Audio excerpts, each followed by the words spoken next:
In college, I used to hate networking.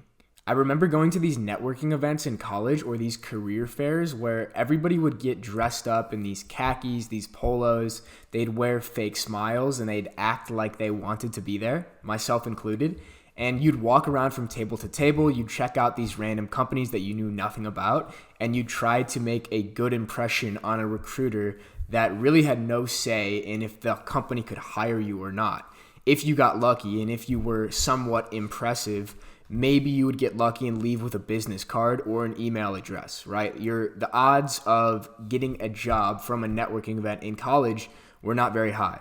Even worse was the corporate definition of networking on LinkedIn. From my point of view, corporate America LinkedIn networking is one of the most surface level things out there. Have you ever noticed how everybody that is in the corporate world on LinkedIn has the exact same profile, the exact same template, and they post the exact same acceptance speech or acceptance post of, I'm proud to announce I have accepted a new internship at XYZ company, or I'm proud to announce I've been promoted at this company. And I was guilty of this too for so long because it was the game that everybody was playing. But now that I'm stepped out of the game and I see it for what it is the most surface level, inhumane, robotic thing you can do. It lacks any sense of authenticity or true human uniqueness. The idea that everybody has is that if you conform, fit in, check all the boxes, and say all the right things, you will get hired by a company and go on to have a successful career. So I can't completely hate it. I was one of these people for a very long time in college when I lacked awareness about anything in the online business, entrepreneurship, or creator economy world. And I actually wanted to work in the biggest investment banking or consulting job that I could find at the time. So with that being said, I understand why 90 to 95% of college kids and young adults and even older adults go to all these networking events, post these templated LinkedIn posts, send very robotic LinkedIn messages of, I would love to connect and meet for a virtual coffee. It's what society told them they should do. Everyone around them is doing it, so it reinforces the behavior, and so they continue to do it without questioning it because it makes them feel normal and professional. So I want to be the one to offer a very different perspective on what networking actually means, or even what a successful career means. And if you get triggered by the ideas that I'm saying, it might be a sign of inner insecurity or a place that you haven't acknowledged yet in your life. I know myself in college, if I would have heard these ideas that I'm saying now, I would have been kind of offended, just because my identity was so wrapped up in my idea of who I thought I was. So what I want to do and what my purpose of this channel really is, I think, is opening the minds of young people and just making you question the path you're on and making you aware that there might be another path. So the traditional career route and the traditional thought of how to network for a successful position or job makes you a sheep in my eyes. Instead of having a profile, a brand, and ideas that make you a unique, irreplaceable, linchpin type of individual, you conform with the masses, you blend in, and you wonder why you can't find a job or stand out from everybody else despite your quote-unquote prestigious degree in your finance major. I also see pigeonholing ourselves into these career paths as lacking individual humanity. The reason I say this is I have so many friends from high school and college that are on LinkedIn and they're portraying themselves to be some type of professional, serious employee, somebody that's hireable, somebody that is looking prestigious and checks all the boxes, when in reality, I know them outside of this, and how they are in real life, their personality, their creativity, their humor, it's completely different than the persona they are portraying themselves to be on LinkedIn. It's not authentic, right? Us as human beings who are deeply unique, all of us are deeply unique, trying to put on these masks and pigeonhole ourselves into this career to be deemed hireable or acceptable, it goes against our nature, right? We're being inauthentic to check a box and to be quote unquote successful.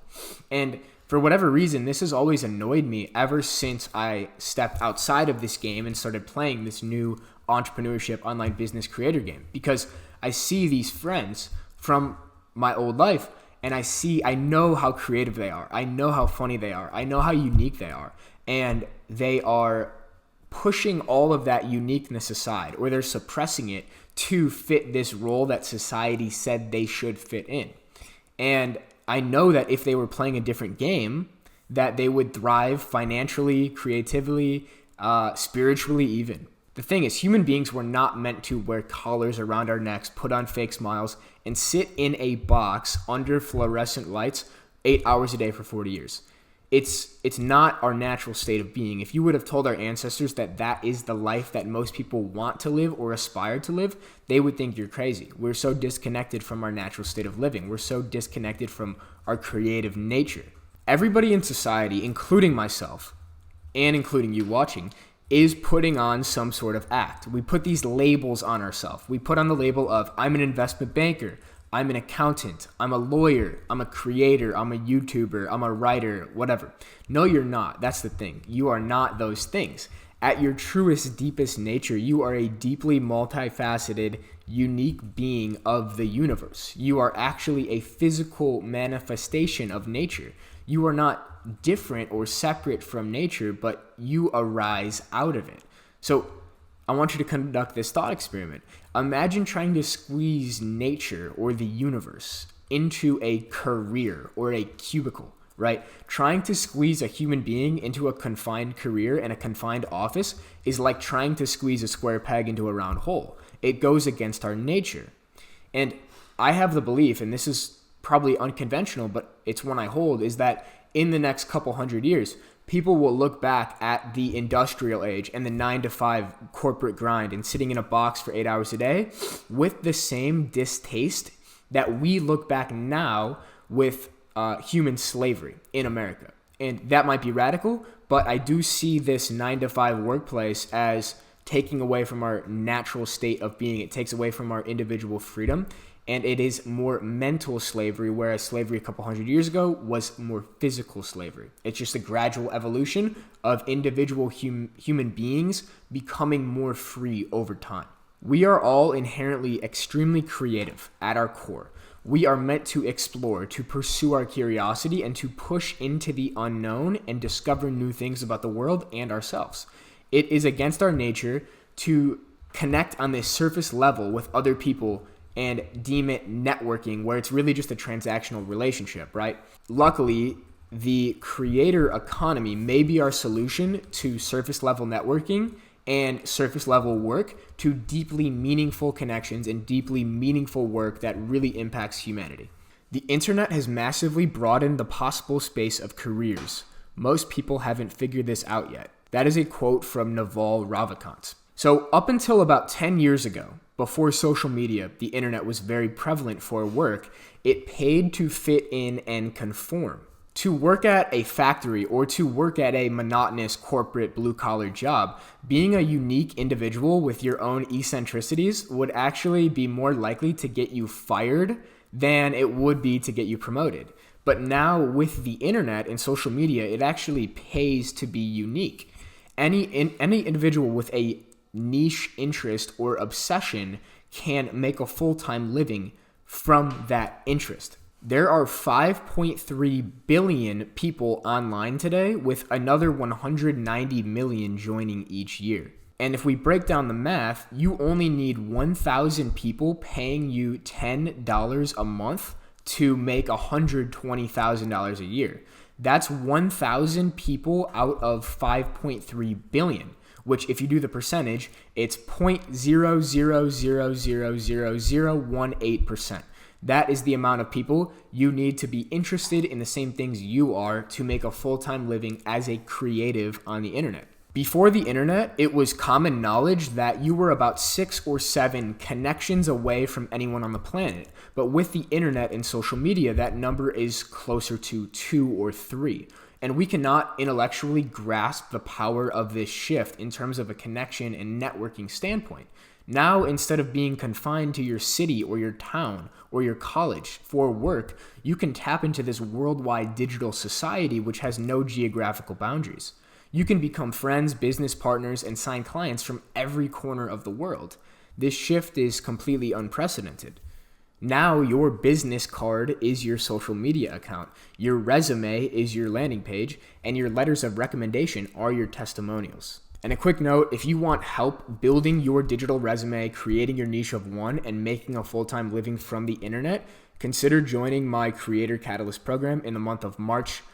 There are, at the time of recording, 8 spots left, and it's a one-on-one program to help you build content systems, build the base of your brand, and make a profitable offer in 30 days. On this theme of the internet connecting humanity like never before possible, I want to talk to you a little bit about the network effect. So those who use the internet to their advantage for their business and for making connections have an incomprehensible advantage over those that don't. So to understand why, we need to understand the network effect. So when you use social media, you are a node in a worldwide network, right? The basic premise of the network effect is that the more nodes that are in the network, or the more people that are in a network, the more valuable the network becomes, because the amount of connections with each increasing node is non-linear, it's exponential. And so numbers and a graphic that we'll throw up on the screen here will help drive this point home. So if you look at this image, you can see 2 nodes in a network is 1 connection. 4 nodes in a network is 6 connections. 8 nodes is 28 connections, and it continues. 16 nodes would be 120, and 32 nodes is 496 connections, and it keeps going exponential. So as this network effect increases, as more people join the digital economy, more people are creators, etc., your odds of getting lucky also increase. So from the outside, if you don't know me, it may look like I've stumbled across lucky connection in my 16 months in this creator game. And to some extent, I have. I started working with the person who got me into this game, Dan Coe at Cortex. The other week, I hosted a podcast with a guy named Scott Martin Anderson, who was roommates with one of my favorite YouTubers of all time, Hamza. And this is wild to say, but I have a network that's worth tens of millions of dollars within a year and a half of playing this online game. And so throughout the rest of this video, we're going to talk about 7 ways that you can build a $1 million network in a year or less. It's completely possible. And if you want to learn more about how writing on the internet makes you lucky, you could check out my other video from a couple weeks ago, I believe, called Writing Online Makes You Lucky. So let's get into these 7 ways to build a $1 million network. So at this point in the video, you should at least have some baseline understanding of the power of the internet for creating powerful connections and meaningful work. So the next question is, how do you actually do it? So most people start creating online because they want meaningful work and they want meaningful connections in their work, right? But they don't know how to actually make high-level connections because their idea of networking or connecting has been so programmed into them by society and corporate America. So learning how to actually build a very powerful, very valuable network on social media is as much about unlearning everything you know from college in corporate America than it is about learning something new. And one little side note is, like, if you're young in this game and social media is inherent to you, it's kind of second nature, you have an advantage. You have this baseline intuitive understanding of social dynamics and social media because you've been doing it your whole life. If you're older, it's still possible. It might just take more work and more effort and more of an ability to open your mind and unlearn everything you've known throughout your life. So the first way to build a $1 million network is by leveraging social proof and perceived authority. So human beings in general are very self-conscious. We look to others to justify our beliefs, our choices, and our actions. And because of this, social proof or implied credibility and authority is the most powerful asset in your arsenal as a creator or somebody who's creating a digital resume online. So a sales page, for example, that has a ton of social proof and testimonials will always outperform a sales page with the most compelling copywriting and the best offer, but no social proof, right? People want to know that others have already invested in a program or a person and have seen results to confirm that they will too. This is the confirmation bias in psychology. People also want to know what results you've gotten because they see themselves in you. And you give them hope that if you've accomplished something, they can too. And this is why you, as an individual creator, are your greatest marketing asset. So people buy coaches, not coaching, right? So to increase the level of chance that you have to connect with high-level players, convert prospects to buyers, convert readers to buyers, etc., and position yourself as an authority within the creator economy, you need to display authority. So some questions you can ask yourself of how you can display more authority is asking yourself, how many people have you helped already? What transformation have you made in your life? Did you go from fat to fit? Did you go from broke to wealthy, right? What accomplishments do you have? You can use metrics or accomplishments like these to showcase who you are, like in the first sentence of your bio. So for example, for a very long time in this game, I used to have D1 football player turned writer. And yes, I know it's a little bit shallow, but it gave me some perceived credibility and perceived authority and social proof and social status because of that metric of quote unquote success. So what I would do if I were you, find something in your life that you can flex to some extent, right? You have to play the game to have the impact you want to have, and increase your perceived social proof and authority. Perceived status is also why growing an audience on whatever platform, especially writing-based platforms, and having clean branding on social media and looking like you are a creator, not a consumer, is very, very important. It's a fact of human nature that if there were two offers for, say, a coaching program, and one account had 20,000 followers and clean branding and a clean website, and the other had 200 followers and very unclean branding and no personal website, 99% of people will hire the person with the bigger audience and the cleaner branding, right? It's perceived authority. Tying this back into networking, once you have a decent sized audience, you have clean branding, and you are positioning yourself as an authority, you can send a DM to almost anybody and get a response. And that is the real power of crafting a digital resume in the creator economy. And I'm teaching all things personal branding and digital resume creation in my VIP program, The Creator Catalyst, which is in the link in the bio.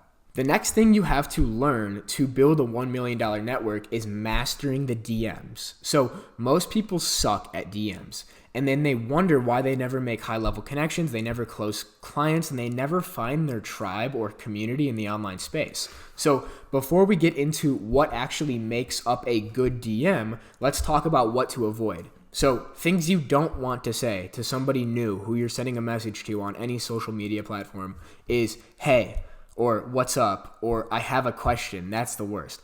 Or I'd love to connect. So people just simply don't have time, especially as you move up in the game. So if you put in a low effort DM like, hey, or like, what's up, you're delusional if you think you're going to deserve a response. Most people will respond to you, even if they have 20 to 100,000 followers, if you send them something genuine, thoughtful, and show you're a real human being. So here are a few principles to keep in mind when you're sending DMs and trying to connect with people. The first way is sending an inspired compliment. So this is another fact of human nature. Everybody loves their work to be complimented and their ego to be stroked. So what you can do is you can send a creator who you actually like and look up to, you can send them one of their posts and tell them why it resonated with you. So go deeper than just simply saying this is great or just complimenting them. Connect their post to an experience from your life. So these type of messages where you're sending an inspired compliment, they should be done out of genuine interest. And it's a principle from How to Win Friends and Influence People that you become interesting to people by being interested in them. So people can tell when you're being needy. People can tell when you're just trying to make a transactional interaction. You want to genuinely be interested in the people you're DMing. The next piece is giving a brief backstory about yourself. So you want the creator that you're messaging to get a glimpse into who you are and how you actually ended up on this side of the internet. So keep it simple. Say something like, I found your content when I was in college. I listened to your podcast for a few months and I was convinced to start writing online. Or I thought I was crazy about how I saw the world until I started reading your newsletter. And another subtle hack is if you can sneak peek your story or yourself while still shining the spotlight on the other creator, it's even better. So another thing to note too is you really want to avoid sending your entire life story or sending a 3-page DM or a 5-minute voice note to a creator, because this will probably just annoy the person you're messaging. Save the elaborate backstory for a call potentially down the line. Just get a foot in the door, become interested in them, and show a little bit of your story so they become interested in you. The next thing you want to do when sending messages is asking thoughtful questions. So I'll repeat the saying again. You become interesting to people by being interested in them. People like curious people. The principle holds true in dating and making friends in the real world, as well as making connections online. You want to show the person that you're connecting with your backstory and you've read their content and you're a fan of theirs, right? So you want to ask specific questions like, when you were in college, how did you find time to build your brand and write and build a business? Or what was the turning point when you decided to leave your 9-to-5 job and go all in on your creator or online business? So thoughtful questions like these will show the creator that they've inspired you and you want to follow in their footsteps. And most creators, including myself, are always happy to help people a few steps behind them if the request is made out of genuine curiosity and respect for their time. So what I would recommend doing at the start is sending 3 to 5 inspired DMs a day to creators you really resonate with, especially at the start. The more one-to-one connections you can make across different niches, the more your luck surface area will expand and the more likely you're able to tap into the exponential nature of the network effect on social media. The third point is building community. So bringing on platform connections off platform is one of the greatest ways to really deepen connections and build your tribe. And when I say off platform, I don't necessarily mean in person, although that can be great. What I mean is if you meet a bunch of people on X, make a group chat with them on Telegram or on WhatsApp or on iMessage, right? Taking connections off platform with a group of intimate people will push you further and faster than you would ever go alone. And so here's the harsh truth. All the biggest creators you look up to are in group chats with each other where they share each other's content and share insights and tactics for business and social media growth. Now, this is not something to be discouraged about. It means if they're playing the game that way, you should take note and do it too. So what you can do is find creators around your follower account, even if you're at 50 followers, and find people that are similar to you and as obsessed with you and as dedicated to this game and becoming successful as you are, and make a group chat. Now, here's a tangible example. Say you are a creator with 500 followers. You can get a group chat together with 3 or 4 other creators around your follower account as a networking group chat, engagement group chat, whatever, mastermind, whatever you want to call it. Now you actually have a very valuable asset. Now you can reach out to a creator with 1,000, 2,000 followers and say, hey, I have this group, 5 people are in here, we share each other's posts, we help each other grow, etc. Would you want to join? Of course, they're going to say yes. Now you have an even more valuable asset of 1,000 follower creators in your group chat, 2,000 follower creators in your group chat, etc.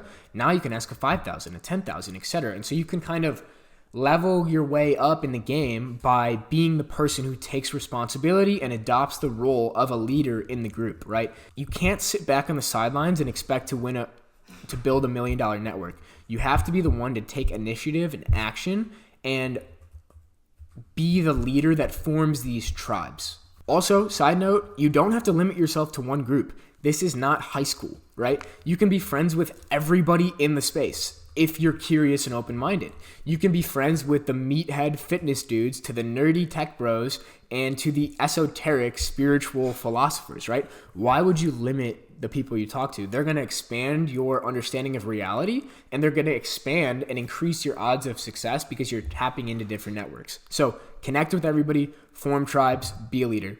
The fourth piece to build a $1 million network is leveraging audio. So audio is another way to really deepen connections. So suddenly the person you've been talking to that is just a social media picture with a 2D profile picture is a real human being with a real voice and real tonality.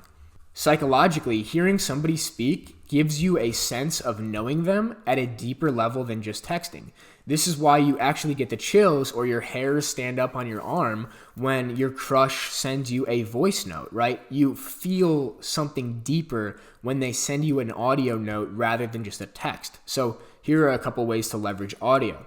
The first way is phone calls. So bringing connections from the DMs to a phone call makes the connection so much deeper. So hearing someone's story, their vision for the future, and their voice and sharing yours is almost a guarantee to leave the call with a new genuine friendship. And some of my closest friends in real life even we're initially friends because of a phone call on Twitter, off the DMs.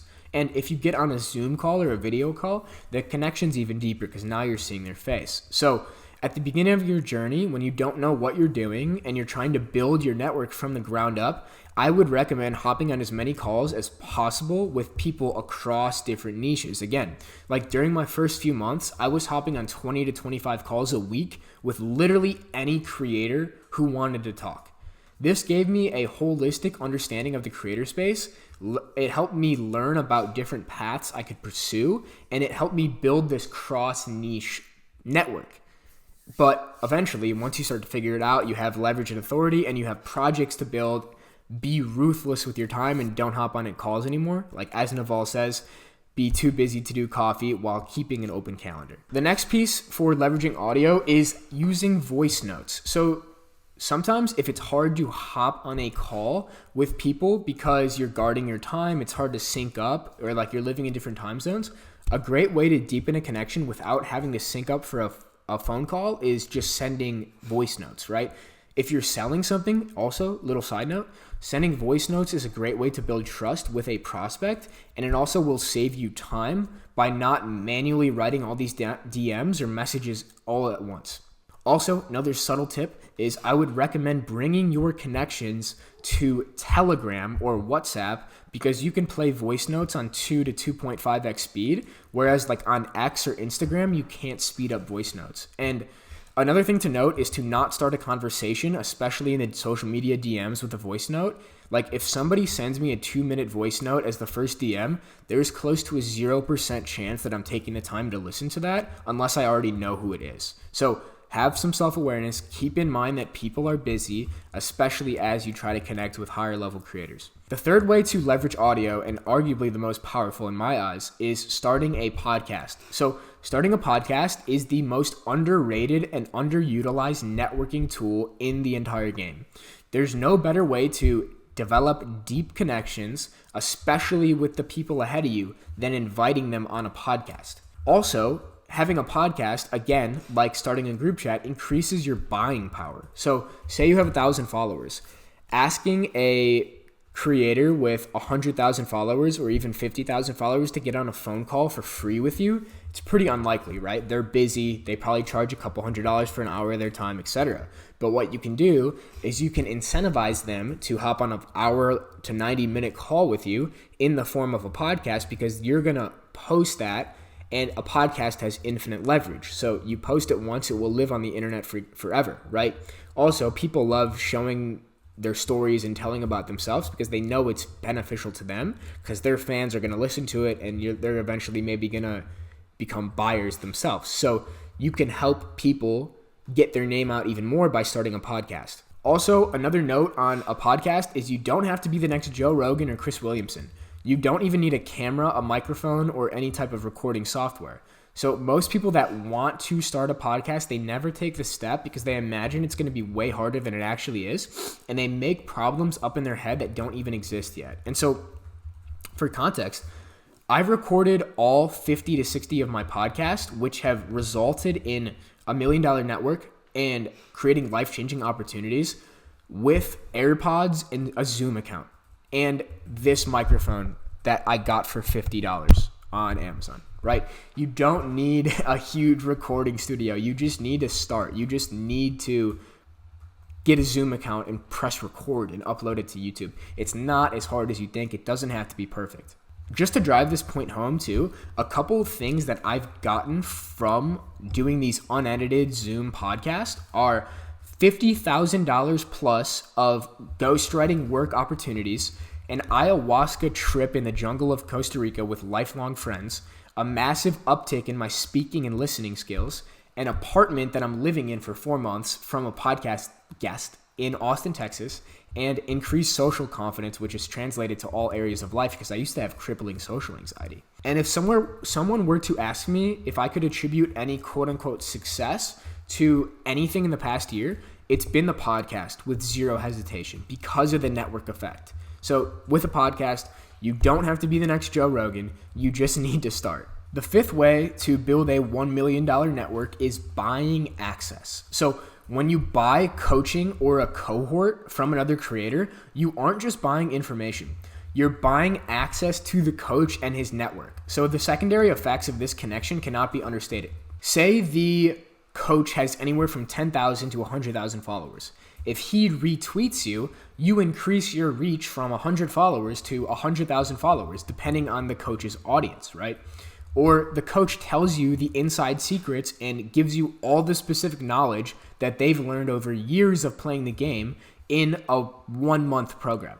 The coach could also help you nurture and develop your skill set and put you in touch with his high-level network and his high-level friends who need somebody with the skill that you are learning. And if you join a cohort, you have a built-in tribe of dedicated players who are as committed to success as you are, which alone would take months, if not years, to build from scratch. And another side note, in the month of April, I'll be launching my second cohort called the Sovereign Creator Cohort, where there are likely going to be 50 plus people in the cohort, and you'll have lifelong access to a community of 50 to 100 creators afterwards. So with most coaching programs, especially in the education and information space, there is no tangible outcome on the effect of them, but the increase in luck surface area you experience makes it almost unlikely you won't see some type of ROI on the program greater than the price that you paid.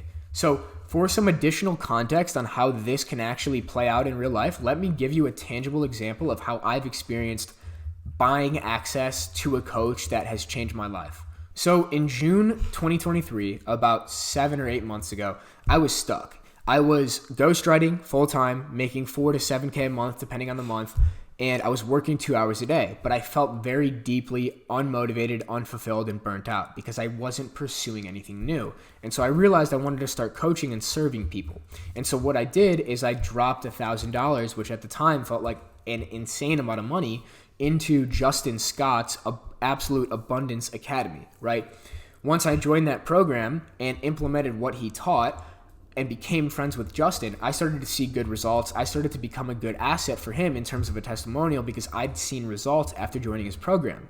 Now, fast forward a few months later, he was building Cortex with Dan Coe, Joey Justice, etc., and they needed somebody to help write and be an education consultant within the software company for the education side.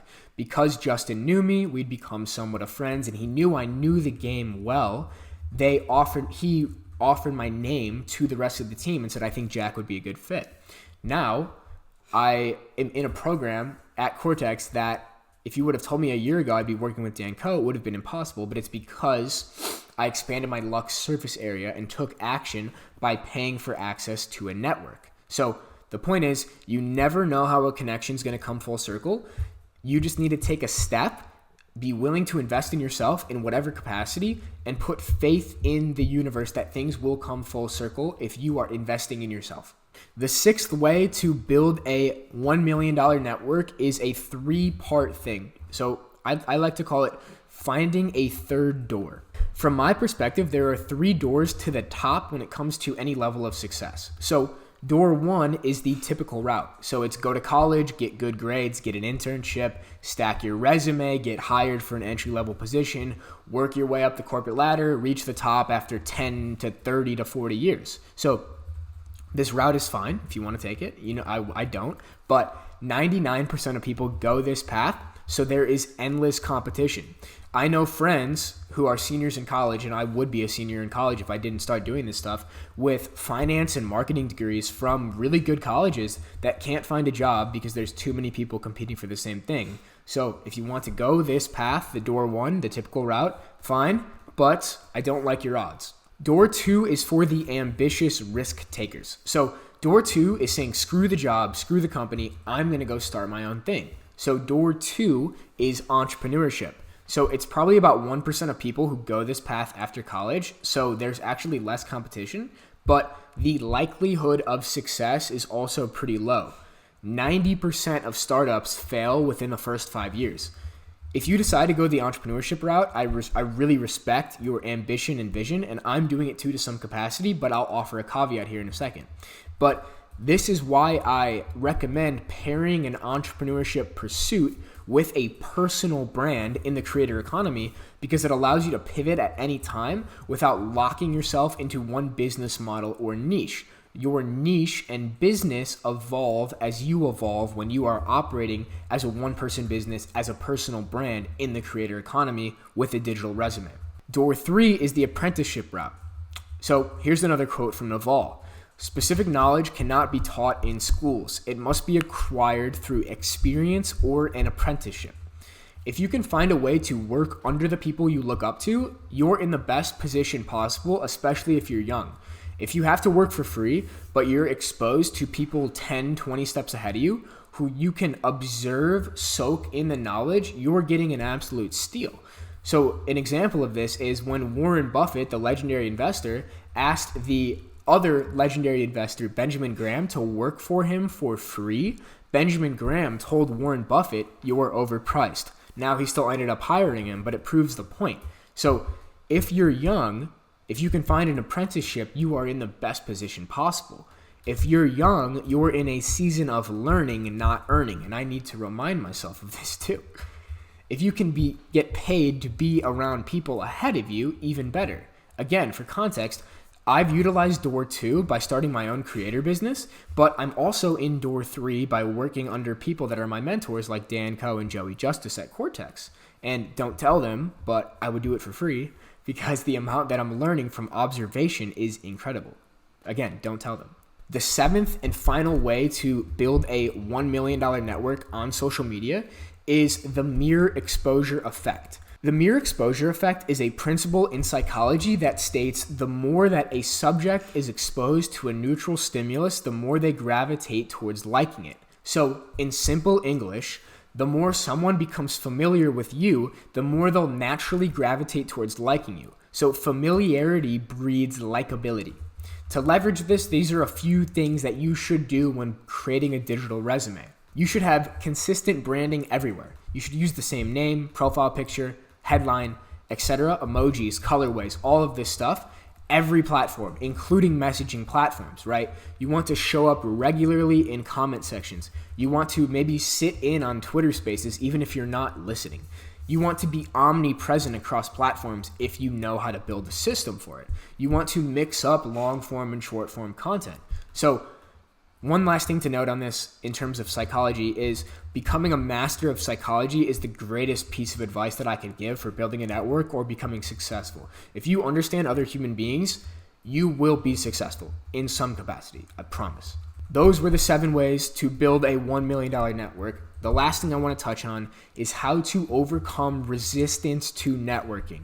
So one of the biggest issues I see people who feel resistance to networking with is limiting themselves by claiming that they are an introvert or they don't like talking to people. So, newsflash, networking is a skill. And because networking is a skill, it can be learned, developed, and improved, but only if you have an open mind and are willing to step outside of your comfort zone. You can be an introvert and have tremendous social skills. In fact, I actually think it's an advantage because introverts usually have higher perception, social awareness, and self-awareness than extroverts do. So you might not be able to tell, but I'm quite introverted. I prefer a Friday night, sometimes alone in my apartment, reading a book, meditating, listening to a podcast, and maybe sometimes playing video games. But it doesn't mean I can't develop the necessary skills of emotional intelligence, human psychology, and networking required to succeed in the creator economy. You don't have to self-sabotage with self-limiting beliefs and labels like introversion or I'm just not a social person. It's just a belief. It's not true. As I always will say, keep your identity small and choose the beliefs that are useful. They don't necessarily have to be true.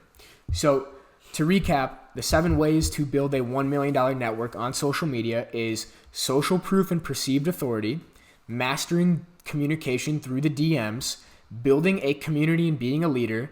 4 is leveraging audio, podcast, spaces, voice notes, etc., phone calls. 5 is buying access via a coach, a cohort, or a consultant. 6 is finding a third door through a mentorship or apprenticeship. And 7 is the mere exposure effect and being consistent every way. With that being said, if you made it to the end, thank you so much for watching. I hope this is valuable. Networking for me has been the catalyst for any success I've had in this game. And on the note of a catalyst, I have a Creator Catalyst one-on-one coaching program launching in the month of March. If you're interested, you can check out the landing page in the link below. This is the lowest price that a one-on-one program is ever going to be at as I continue to launch new iterations of cohorts and products. So if you're interested, check that out. If not, it's all good. No worries. Thank you for watching. If you could like, comment, subscribe, share it with a friend, I would really appreciate it. And have a great rest of your day, and we'll talk soon.